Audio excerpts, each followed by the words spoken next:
All right. It's time to prepare for the best day of the week, everybody. This is the Sunday Preview Show, and welcome back to Established Dominance Fantasy Football. I'm your host, Ding. Thanks for joining us tonight. We'll be previewing the Sunday games to help you make sense of what to expect this weekend and how to play your lineups accordingly. The fantasy playoffs are right around the corner, and these last few weeks are probably a must-win situation for you and your league. All right, let's take a look at the injury reports from Friday and today. CMC's healthy. Edwards is healthy. Jennings is healthy. Tyreek Hill is healthy. I don't really think so. He has a torn ligament, but whatever. Hunter Henry's good to go. Jackson's good. Brian Thomas Jr. will play. Harris is good.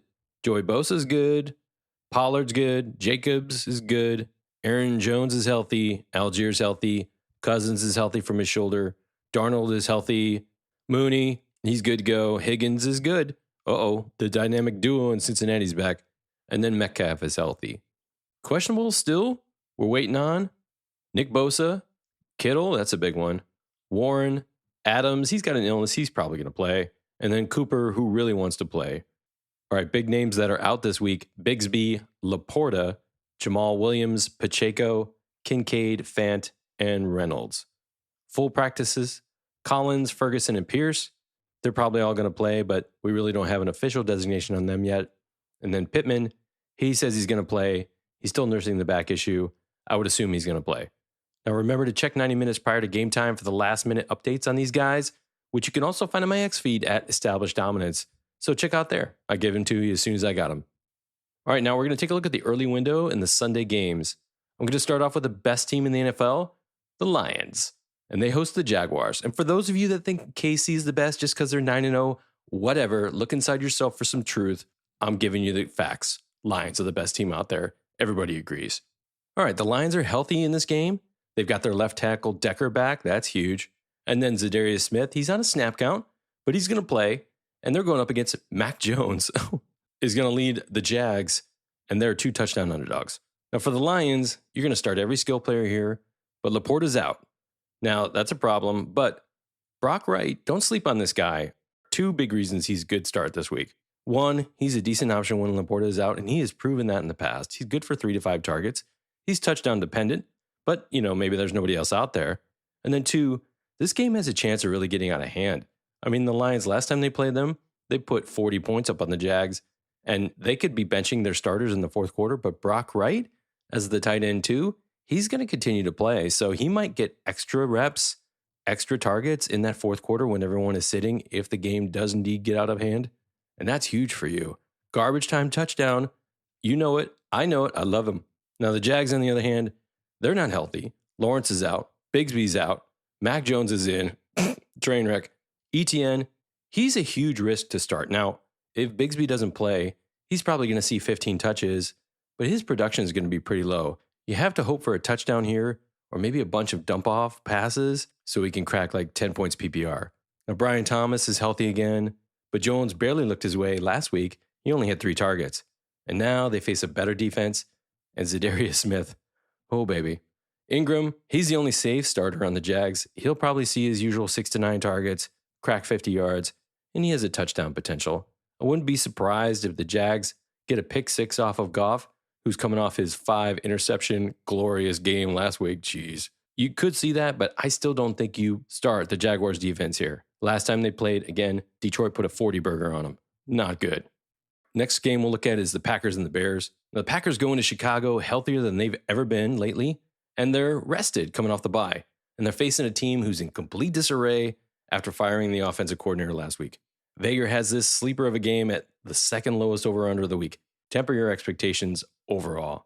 For Green Bay, Love is off of the injury list. He's got a full complement of wide receivers along with Jacobs, who's a premium start this week and probably good for a touchdown, as long as Wilson doesn't vulture him again, which happened last week.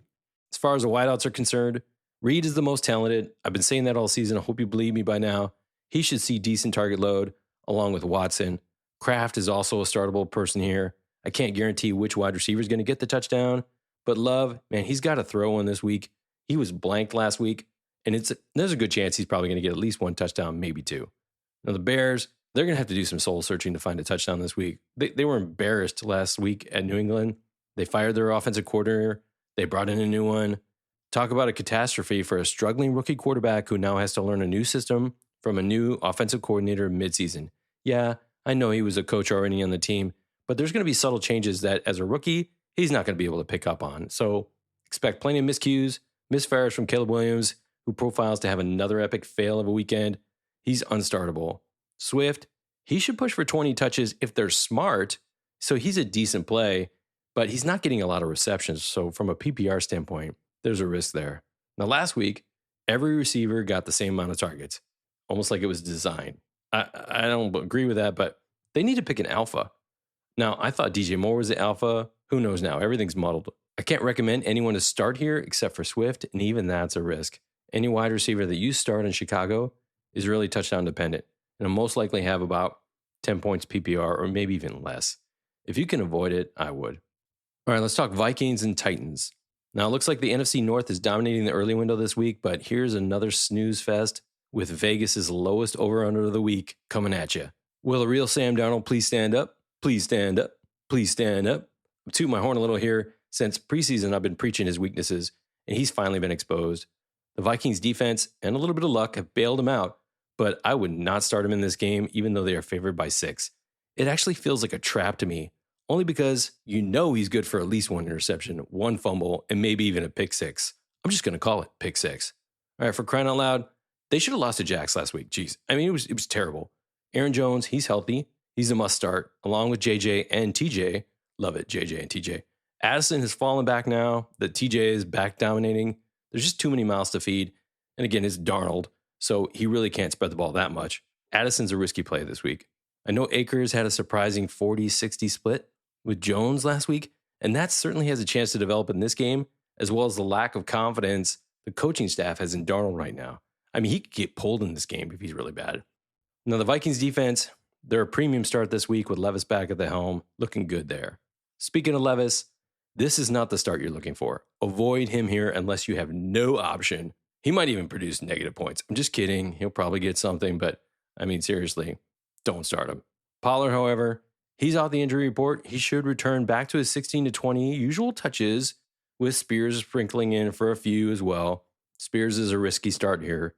Ridley, he's a must start. He dominated last week. They'll push the ball to him again, probably double-digit targets, but there's no other receiver on the team that's worthy of a start. Raiders-Dolphins, it's going to just be ugly, all right? The Raiders have gone back to Minshew to provide the magic. I'm sorry. But he's going to be in trouble against the Dolphin defense that has come on strong as late. Now, Fuller might not play, but even without Fuller at corner, they're still going to have a rough time. I expect every skilled player in Vegas to struggle in this game. Myers and Bowers are probably the only confident starts here. He's going to force them the ball, no question. The Raider running backs, they're all touchdown dependent. They profile as a sub 10-point PPR play this week, so, start them as a risk. That's not the same for Miami, though, who should have success with A-Chain this week, as long as he doesn't get his touchdown vultured again. Waddle and Jonas Smith, they should see a decent amount of targets, but Tyreek Hill continues to see only a handful. I really think Tua's concussion has had a similar effect to him that it did a couple of years ago. He just can't see the deep ball like he used to, and that hurts Tyreek's elite speed. He's a touchdown-dependent start. You're going to still play him, and just hope.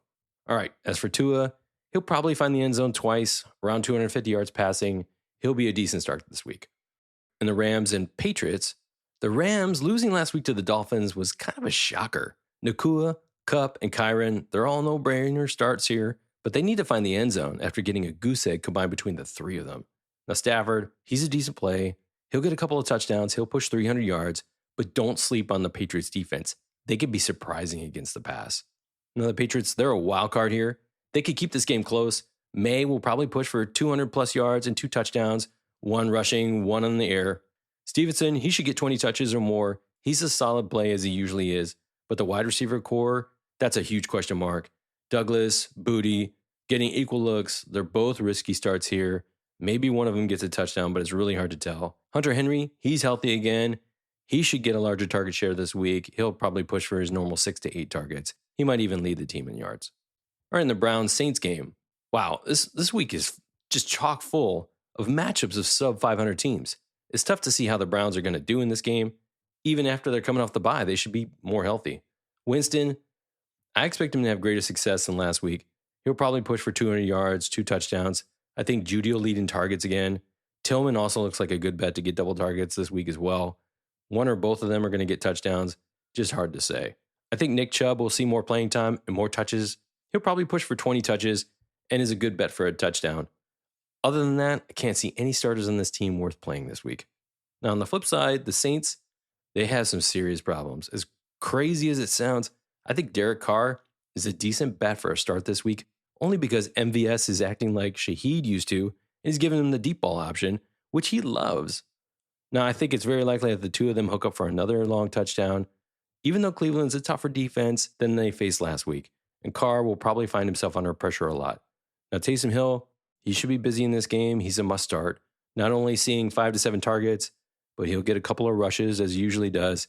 He might even vulture a touchdown from Kamara. Now, Kamara, he's his usual premium start. He'll definitely push for a touchdown here, so you start him with confidence. All right, in the Colts-Jets game, here we go. Another sub-500 matchup. Both teams are a hot mess. I mean, let's face it. Richardson is back to being the starter after sitting out 2 games. He'll go into New York to face a tough Jets defensive secondary. I expect him to give JT the ball as much as he can. And if the coaching staff is smart, they'll pepper JT with a bunch of dump-offs where the Jets have shown weakness this season.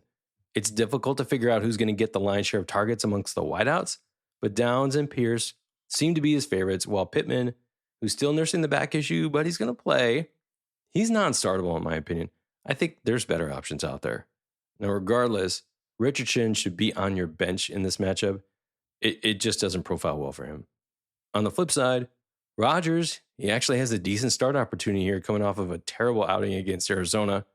I'm thinking 250 yards and 2 touchdowns. He looks like he's playing really hurt, though. He just doesn't have the ability to scramble. He's not seeing it.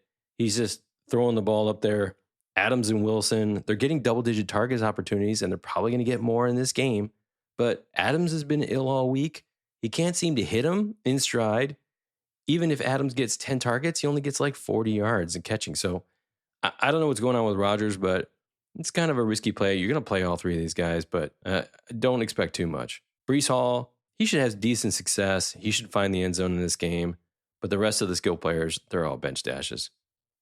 All right, the Ravens and Steelers, baby. Everyone's going to watch this game. This game has the highest over-under in Vegas at 48.5. This is the type of game that can help you break a tie if you're trying to decide between 2 players, which one do I start? If they're in this game, you want exposure to this contest.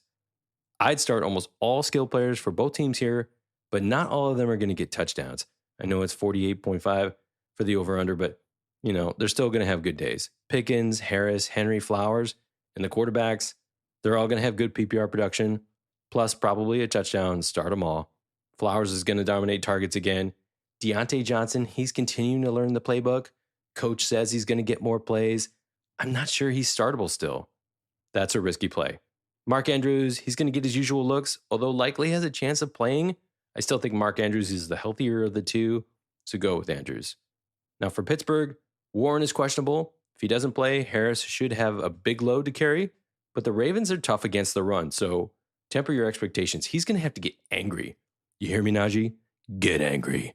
All right? It's going to be tough sledding for him, but when he turns on that beast mode, look out. Freiermuth, he's touchdown dependent, but the Ravens allow good outings for tight ends, so Muth is a good start here. As for the wide receivers, Pickens is a must start, but Williams needs to be left on your bench until he learns the playbook. All right, moving on to the late window. Falcons and Broncos. Now, both teams need a win here. Denver's coming off that heartbreaking loss to KC on that blocked field goal. Terrible. They should have beat him. That's why I still say the Lions are the best. Listen to me now. Hear me now and believe me later. The Lions are the best. Denver's defense, they're legit. I've been saying it all year. They should have taken out the Chiefs. I need to get past that. Either way, Cousins will have difficulty connecting with London and Mooney, with Surtain kind of ball hawking both of those guys. It's tough to say. I think Surtain's gonna stack up against London because they're similar sizes, and that means Mooney has a chance to be open more. He might have the edge in targets and production, but you're going to start both this week, all right? Aside from Derrick Henry, the Broncos have been able to shut down everyone against the run. They're just awesome. I mean, Derrick Henry is obviously in a league by himself, but the Broncos have shut down everyone else this season. So you're going to start Bijan Robinson, but don't be surprised if he gets like sub 50 yards rushing. Hopefully he gets a couple of dump off passes and a touchdown. You're going to need that touchdown help. You're still going to start him. Based on that, I don't think Allgeier is even worthy of a start. He's only getting a third of the touches. Denver is elite on defense. I would bench Allgeier unless you don't have any other options. Now for Denver, Nix and Sutton are both must starts. They're strong bets to score. Nix always looks to Sutton. Sutton always leads in targets. We have a new running back on the block, Estime. He appears to be the new guy in town. He's going to push for 20 touches in this game. And now Javonte Williams is number 2, which means McLaughlin should be benched. Now, hopefully you grabbed Estime off the waiver wire like we talked about. I don't think any remaining skill players for Denver really justify a start unless you're desperate. Since they fluctuate so much week to week, it's just hard to expect something consistent from them. So if you're desperate, I'd start Vele. Seahawks and 49ers.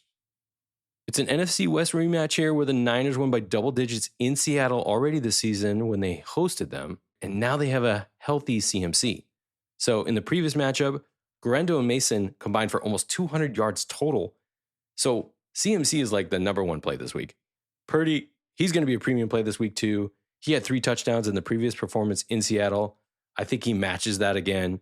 Debo roasted Seattle last time to the tune of over 100 yards and a touchdown, and Kittle crushed them with 2 touchdowns. Those guys are both obvious starts this week, along with Jennings, who really looks good. He'll probably get a touchdown too. The only issue is Kittle and his questionable. I don't know how bad that is. I mean, the coaches like to hide that, especially San Francisco. Definitely monitor that on Sunday. We have no updates right now as of this podcast, but if he's going to play, you have to start him. Now for Seattle, they're rested, coming off the bye. They get DK Metcalf back. That's huge. That hurts JSB's potential, but not that much. JSB is really starting to click right now. I would start JSB as well as DK Metcalf, obviously. However, I don't think JSB is going to get 180 yards and 2 touchdowns, so you really need to bring back your expectations. Surprisingly, in the first matchup, Lockett led all the receivers in receiving, and DK had 11 targets, but only caught like 3, I think. I think JSB's got a good shot at outproducing both of them, but it's not going to be that big of a day. All 3 of these wide receivers are good starts this week. They all have a shot at a touchdown. Really difficult to figure out who it is, who's actually going to get it. However, Walker, he's probably going to have another tough day. His only saving grace last game was a touchdown, and he had 8 catches, but it was like 8 catches for 30 yards. So they're just dump offs where he's getting pounded immediately. If he gets that again, he's going to have another PPR day. I'm not sure he actually gets that this week, but you're going to start him either way. He's still good for 20 touches. Now, I expect San Francisco to play even tougher at home than they did in their first matchup to Seattle. So I think Seattle could be on the ropes early. Vegas has this as the second highest scoring game of this week. So again, if you're trying to decide between 2 players and one of them is in this game, you want exposure to this high scoring game. All right, let's talk Chiefs, Bills. It's going to be a huge game. Everyone's going to watch it in the afternoon. The Bills' high-powered offense meets the KC lights-out defense in Buffalo, and it shouldn't disappoint. Speaking of disappointing, KC's offense has been disappointing. They have a chance to score in Buffalo. Buffalo's not that great of a defense. They usually give up over 20 points a game, 20, 24 points a game. I think Hopkins gets back on track, and he scores a touchdown, along with Kelsey. Both are premium starts. Worthy should be benched. I love Worthy. I think he's awesome. A lot of talent there, but Mahomes just cannot connect with him on the deep ball.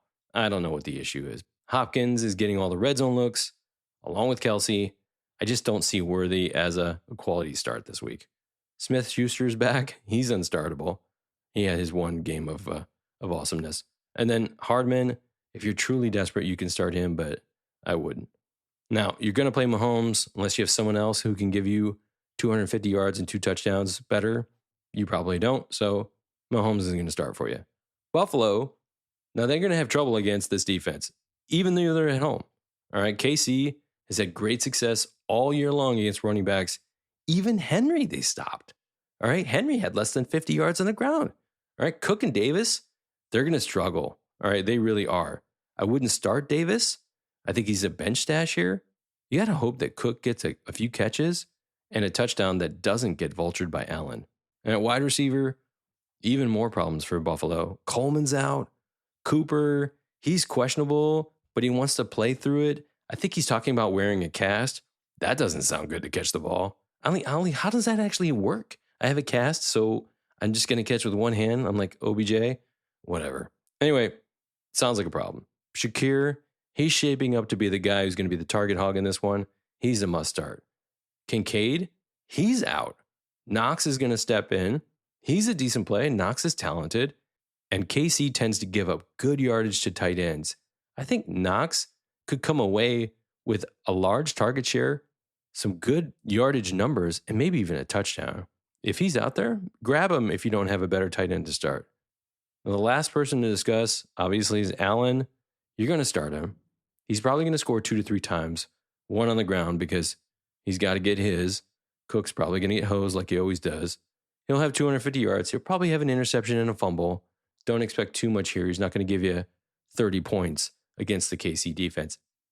All right, Sunday Night Football. Bengals, Chargers. No one all season has scored more than 20 points against LA, and only one team did it. They scored 20. That's it. Lower your expectations for all of the Cincy skill players, even though Brown, Chase, and Higgins are must-starts here. Higgins is back, so Gesicki takes a back seat, and he probably won't see the high target share that he's been getting in his absence. Burrow should have a decent start, but I'm guessing 275 yards and 1 touchdown. 2 max. I mean, that's really pushing it. For LA, Edwards is healthy, and now he has a 60-40 timeshare in the backfield with Dobbins, and that's frustrating, I gotta admit. Especially when Herbert vultures their touchdowns. That's even worse. Both are starts, but who gets the touchdown is unknown. McConkey should continue to dominate production, and Disley will most likely see his steady stream of 6 targets. Both are quality plays here. Johnston, he's a must start, but only because he seems to have a knack for scoring, so expect a touchdown out of him. Surprisingly, Vegas thinks this is going to be a shootout, and they've assigned a 48-point over-under for the week, tied for second highest. I think they overestimate Cincy's production, especially when they're away from home, and they definitely underestimate the Chargers. I'm not sure it gets there. All right, let's talk Monday Night Football. Bonus coverage, because, I mean, why not? It's the Battle of Texas, right? Texans versus the Cowboys. I think it's obvious this will not be a close game. Houston's favored by 7.5, and they're away. I mean, it's only a 42 over-under in Vegas. Collins, he's had full practices all this week. He should start for the Texans, so you need to start that alpha. And with that alpha back, CJ Stroud should have a nice day, although he'll feel pressure and take some sacks. Mixon is a premium play this week, as he always is. Dell should also add in some quality start here. Everyone's going to be focused on Collins, so Dell should be open even more. Collins' return, however, lowers expectations for Dalton Schultz, who'd been seeing some more love lately. That'll relegate him to bench status unless you don't have any other option. Cooper Rush, he's starting for the Cowboys. Hooray. Should be another tough day for Cooper. CeeDee Lamb, he'll probably string together a couple of catches, have a decent day. Dowdle, he's worth a start, but I wouldn't expect much. After that, Ferguson, he appears healthy again. He's practicing in full. So he's the last one I'd be willing to start on the Cowboys, but it's going to be a rough week. All right, there's the Week 11 preview. Again, check the status of questionable players Sunday morning, 90 minutes prior to the games. Be ready to flex. Look at my X feed. I'll give you everything you need to know. And speaking of flex, make sure you place your late game players or ones with big question marks into your flex positions to give you a chance to sub them out in the event of some sort of surprise injury or out designation. And when in doubt, always go with your gut, just like I say. Now, before we sign off, I want to give a shout out to our men and women in uniform who protect the freedoms we hold dear. Thank you for your service and sacrifice. And finally, thanks for listening. If you enjoyed this episode, be sure to subscribe and follow us on X, YouTube, Apple, Spotify, or wherever you get your podcasts so you can stay up to date on our latest content. And until then, remember, established dominance isn't just a catchphrase. It's a commitment. Are you ready?